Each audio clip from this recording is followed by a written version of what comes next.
Hello everyone, I am Dr. Adil Zia and today I am going to explain how you can analyze the data which you have collected from a questionnaire using SPSS software.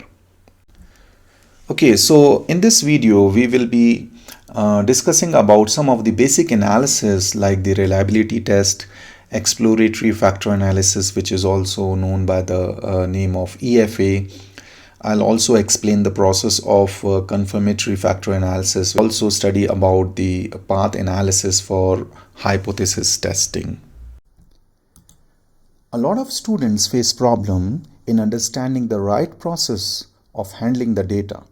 And in this video, I will explain the step-by-step process of some basic required analysis techniques in simple words.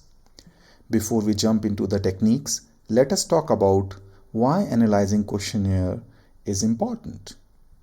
Questionnaire help us gathering information directly from people, but to make sense of all the information, we need to analyze it.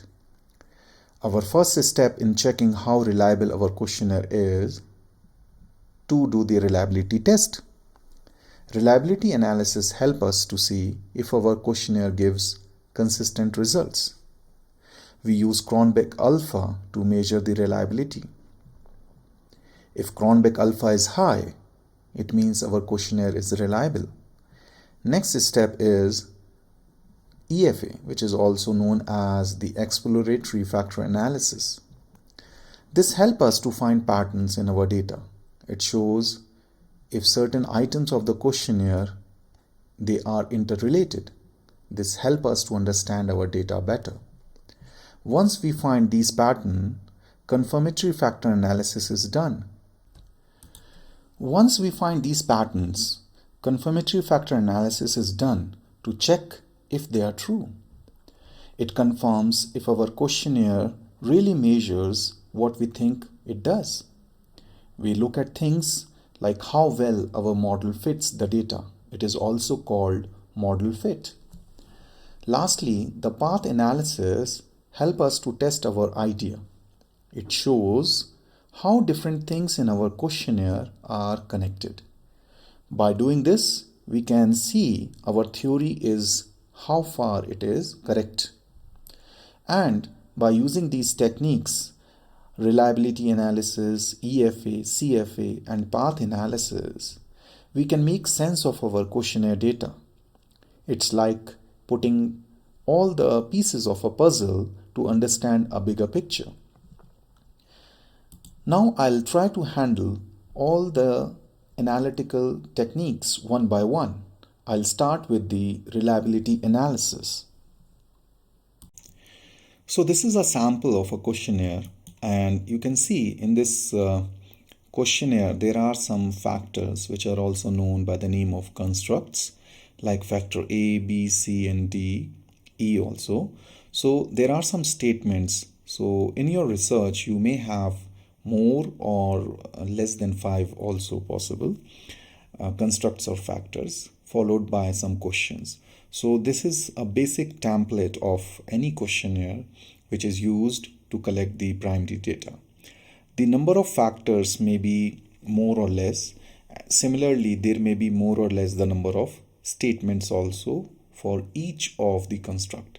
Like in F factor A, you have 3, factor B also 3, but when you see the factor C and D, they have 4 each. So it may vary based on your research and your literature review. Once you have this questionnaire and you have collected the data using Likert scale, like from strongly disagree to strongly agree, people they may tick mark according to their perceptions of each of these items of the question. You may collect the data. I have created a dedicated video regarding the transferring the data. Once you have collected using the Google Forms, it will be collected in the CSV file.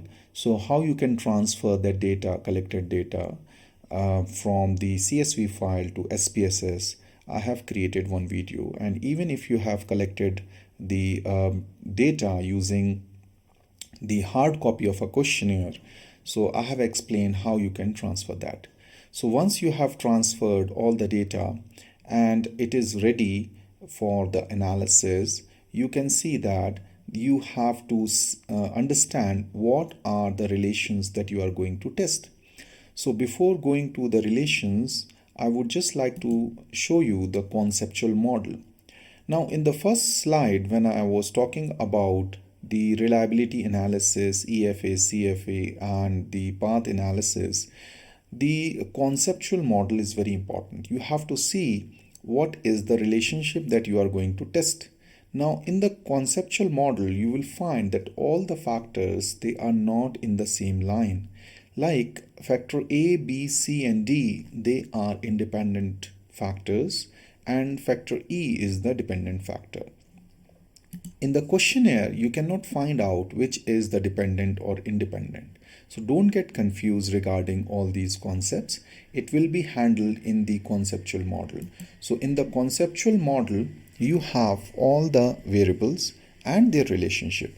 So we will see how we will use the reliability test to test the reliability of our questionnaire. In the questionnaire, you will include all dependent and the independent variables for reliability test. So let's open our SPSS software and see how we can do this analysis. Okay, so this is the SPSS software, and in this software we have opened a new file, and the name of the file is ABCD, where I have already entered all the values of the survey, like item number A1, A2, A3, B1, B2, B3, and so on.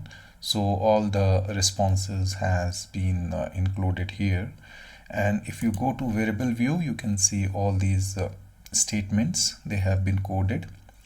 And in my last video, where I was talking about how you can transfer the data from the questionnaire to the SPSS file, you can check that video. So up to this stage we have a questionnaire ready with us. Now as I told you, we have to go for reliability analysis, and we will go to analyze, go to the reliability, in scales, you click here reliability.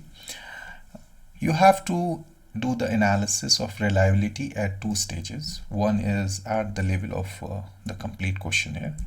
Select all, transfer it here, and you don't need to do anything here. You just click scale and continue. Okay, so this is the output where you have 365 cases, means the sample size, and there is no missing value. Reliability statistics says Cronbach alpha value is 0.875 and the total number of items are 17. So this is the complete reliability of the scale. Now we have to go for the reliability of each construct. For that analysis, what we will do, we'll go to analyze, we'll go to scale and reliability. Now reset it. Now the first construct is from A1 to A3, because first construct is having three variables. We'll select it here, and you can name it, label as factor 1, no problem. You can write it here, click OK. So now factor 1 is having a reliability of 838. Similarly, you will do the reliability for second construct. Go to scale, reliability, reset. Second is from B1 to B3. You can write here factor 2, click here OK. So you have the reliability of 0.772. Similarly, you can do the reliability for other variables. So this was the first step, step 1 for reliability test, and we have checked the reliability at the scale level, which is also known as the questionnaire reliability or the complete scale reliability. Then we have also checked the reliability at the level of construct, which is also known as composite reliability for each construct. So this is the step one. So whenever we have data to do the analysis, this is the first step. You should go for the reliability test, followed by the EFA, as I told you. Now in EFA, the test which is required to be done is KMO and Bartlett's test and the EFA, which is also called the factor analysis. And for this factor analysis and KMO and Bartlett's test as well as EFA, we'll go to analyze, go to dimension reduction, factor analysis, and you just select all the items here: variable and descriptive, initial solution, KMO. Okay, just click this. Extraction principal component is good. Some researchers, they say we should go for maximum likelihood. Okay, you can select this also as well. It will not have any major impact right now because you are just learning the process. You can go into details to study that how it is going to have an impact finally. So for right now, you can just stick to the principal component, and you can scree plot. Okay, rotation varimax is okay.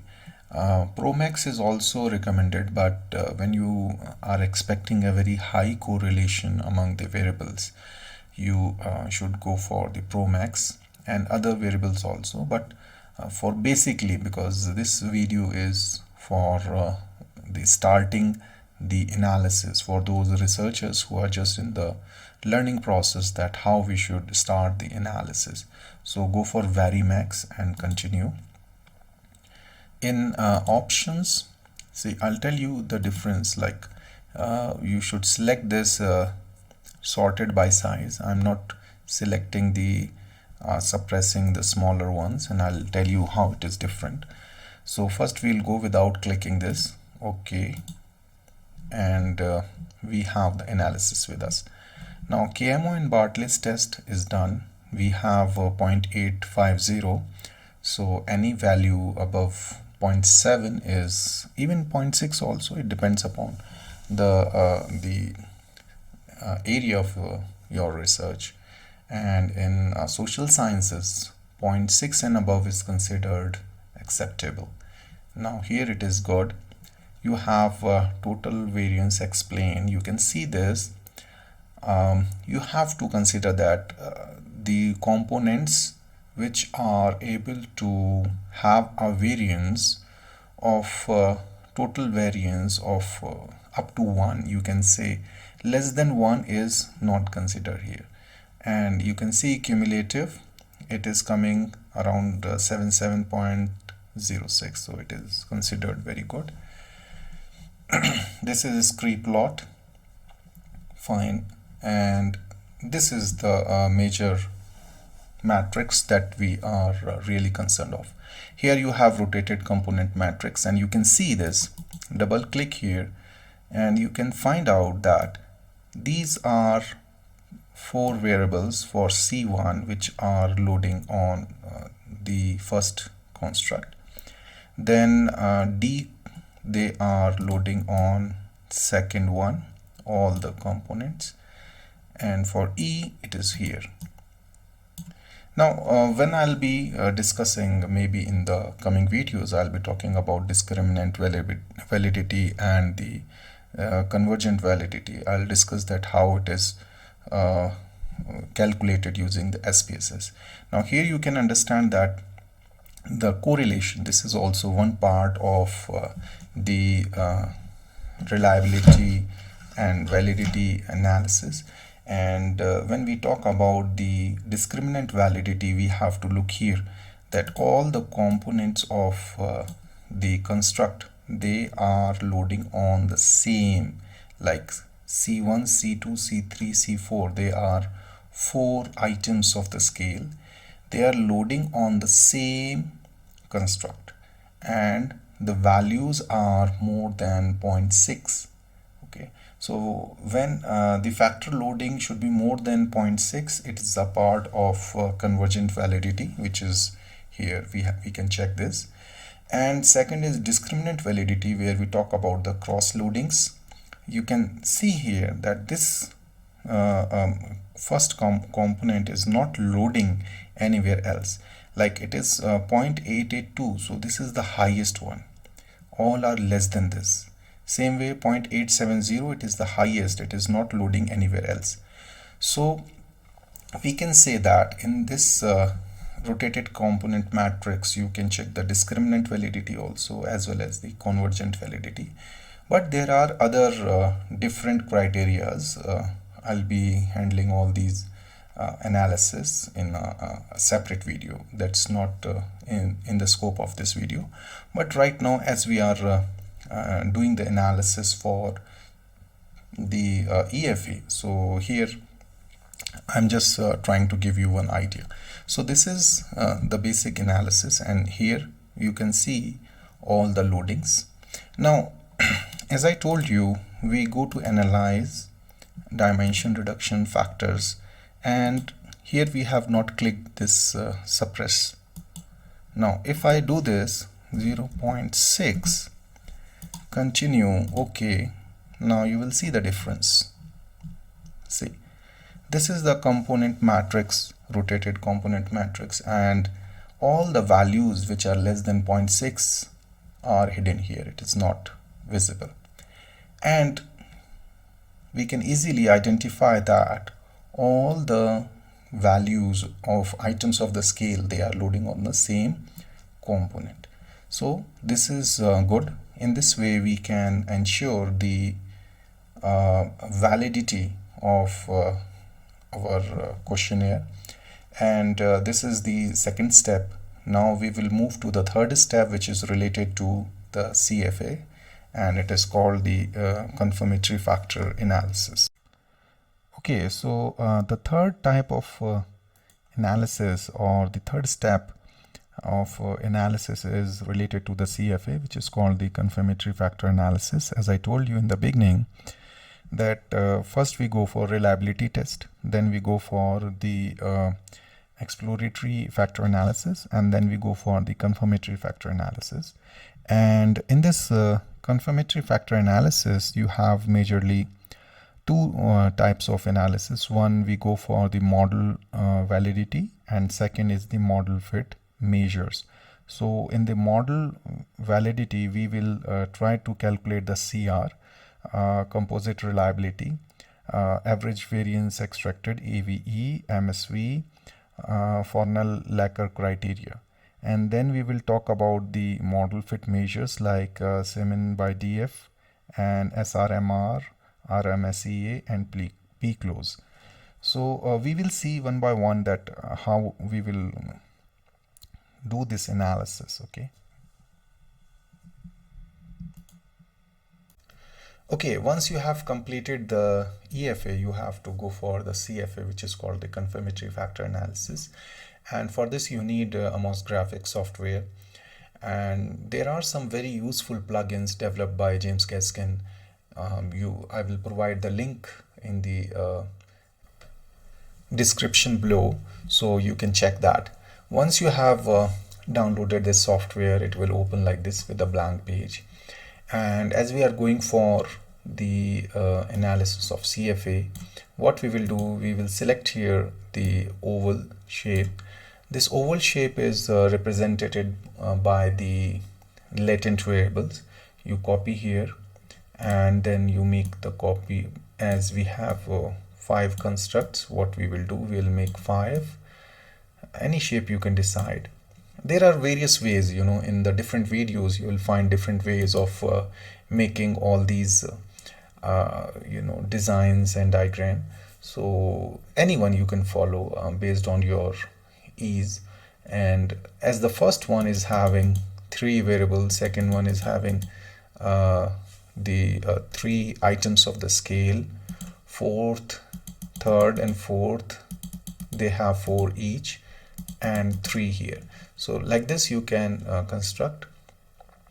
Then you rotate that the direction of all the items of the scale and select here.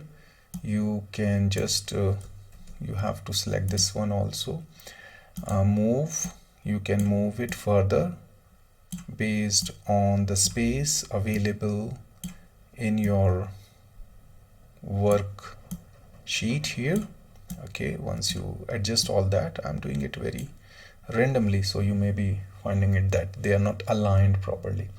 So you do it here, select all these variables. After downloading the plugins, draw covariances, these are already drawn here.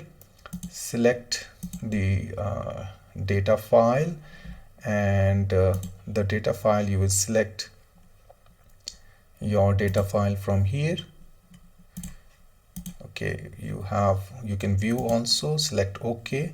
I have made a separate video for the process of CFA, and you can check that because it is in much detail, and slowly I'm just telling all the process. Once you have done this, you open it from here and try to put, like, A is here, B, this A2, A3, like this for B.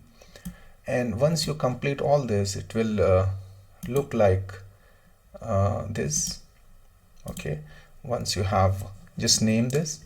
And with the plugin, from the plugins, you can name the unobserved variable. When you name unobserved variable, you will get the values for all the error terms here. Once you have done this, go to calculate, estimation, output, select 1, 2, and all this modification indices, residual movements, and all this. Select here, run. And when you click here, run, you will get all the values here. This is unstandardized. You can get it standardized also from here. So these are the values, and you can check this, that these values are same which you got it when you were doing the EFA. And when you go to EFA, and you can check for C, it is 882, and in AMOS also you can see for C it is 882.